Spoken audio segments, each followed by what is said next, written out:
नमस्कार, मी तुकाराम अडसूळ, प्रभारी मुख्याध्यापक, जिल्हा परिषद प्राथमिक शाळा गीतेवाडी, तालुका पाथर्डी, जिल्हा अहमदनगर.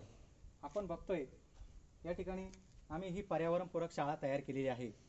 शाळेमध्ये 2 वर्षापूर्वी आलो त्यावेळी निसर्गरम्य शिक्षणाला पूरक असं वातावरण नव्हतं, म्हणून आम्ही ठरवलं की शाळेमध्ये पर्यावरणपूरक निसर्गरम्य वातावरण तयार करायचं आणि त्यासाठी आम्ही पर्यावरण संवर्धन प्रदूषण निवारण हा नवोपक्रम यशस्वीपणे राबवलेला आहे. आणि या नवोपक्रमातून शाळेमध्ये प्रचंड प्रमाणात झाडे लावून त्यांचं संवर्धन केलेलं आहे. आपण पाहूया या ठिकाणी, आपण बघूया नवोपक्रमातून या ठिकाणी सेंद्रिय परसबाग तयार केली होती. त्याच्यामध्ये सेंद्रिय भाजीपाला तयार केला होता. विद्यार्थ्यांना सेंद्रिय शेतीचं महत्त्व त्याच्यामधून सांगितलं आणि विद्यार्थ्यांनी त्यांच्या घराजवळ सेंद्रिय परसबाग तयार केली.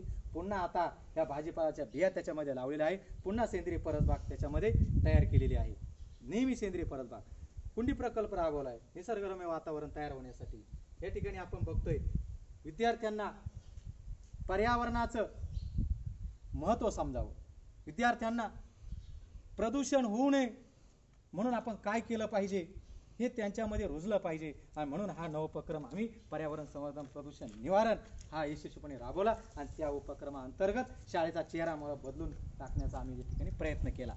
नवोपक्रम संपला. नवोपक्रमानंतर शाळेची परिस्थिती काय आहे, उपक्रम संपल्यावर काय त्याचं फलित आहे, आणि म्हणून या ठिकाणी मुद्दाम मी तुमच्या समोर शाळेचा चेहरा मोहरा मांडतोय की शाळेचं वातावरण या नवोपक्रमामुळे बदलून गेलेलं आहे. विद्यार्थ्यांची उपस्थिती वाढली, विद्यार्थ्यांना शाळेत त्यांचं मन रमायला लागलं, आनंद वाटायला लागला, आनंददायी वातावरण.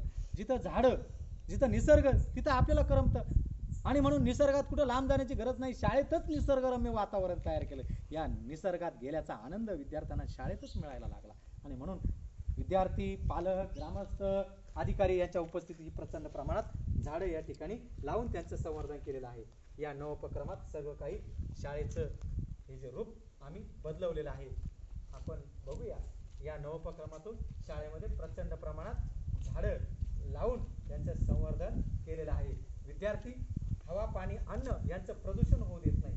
विद्यार्थी आलो तेव्हा कचरा करायची, अन्न, हवा, पाणी यांचं प्रदूषण करायची, त्यांना माहिती नव्हतं आणि त्यांच्यामध्ये आम्ही ते मूल्य रुजवलं, त्यांना महत्त्व समजावून दिलं. प्रत्येक बाबीचं, हवेचं प्रदूषण करू नये, पाण्याचं प्रदूषण करू नये, अन्नाचं प्रदूषण करू नये, इतर अनेक बाबींचं प्रदूषण करू नये, हे त्यांच्यामध्ये आम्ही मूल्य रुजवलं. याच्यामध्ये या नवोपक्रमातून आम्ही त्यांच्यामध्ये हे मूल्य आम्हाला रुजवता आलं, याचं एक फार मोठं समाधान मिळतंय. सगळ्या बाजूने आपल्याला झाडं दिसतात. सगळी ही झाडं या नवोपक्रमातून लावलेली आहेत. याही बाजूला आपण बघूया, शाळेच्या प्रत्येक बाजूला जर आपण बघितलं, स्वच्छता आणि झाडे. जिथे स्वच्छता, जिथे झाडं, तिथे प्रसन्न वातावरण. झाडं आपल्याला प्राणवायू देतात. झाडं आहे तर आपण आहे, हे त्यांच्यामध्ये रुजवलेलं आहे. सर्व प्रकारची झाडं लावण्याचा प्रयत्न शाळेच्या आवारामध्ये केलेला आहे आणि सुंदर वातावरण तयार केलेलं आहे. तर या ठिकाणी दिसतंय आपल्याला स्वच्छतागृह आहे, त्याची अवस्था खूप बिकट होती आणि लोकसहभाग, काय आमचा लोकसहभाग, त्याच्यामधून त्याचं नूतनीकरण केलं. विद्यार्थी त्याचा वापर करत नव्हते, त्याचं नूतनीकरण केल्यामुळे विद्यार्थी त्याचा वापर करायला लागले.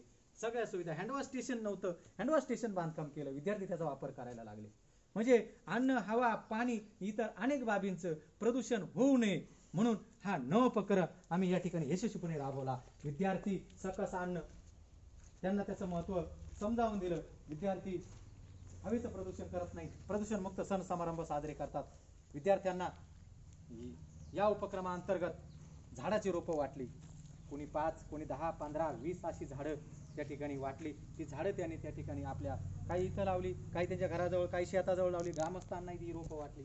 ग्रामस्थांना सुद्धा या उपक्रमात सहभागी करून घेतलं. ग्रामस्थांनी सुद्धा त्यांच्या घराजवळ, शेताजवळ प्रचंड प्रमाणात झाडं लावून त्यांचं संवर्धन केलं. ग्रामस्थ सुद्धा प्रदूषणमुक्त सण समारंभ साजरे करतात. ग्रामस्थांमध्ये अन्न, हवा, पाणी यांचं प्रदूषण होऊ नये म्हणून आम्ही त्यांच्यामध्ये जनजागृती केली. पर्यावरण संवर्धन प्रदूषण निवारण हे राष्ट्रहिताचं, जनहिताचं मूल्य विद्यार्थ्यांमध्ये रुजवलं आणि शाळेचा उपक्रम गावाचा उपक्रम झाला. एक फार मोठं समाधान मिळालं. शाळेचा चेहरा मोहरा बदलला आणि हा उपक्रम गावाचा उपक्रम झाला. त्याच्यामुळं आम्हाला हा जो उपक्रम आहे हा यशस्वीपणे झाला असं मनोमन वाटतं. धन्यवाद.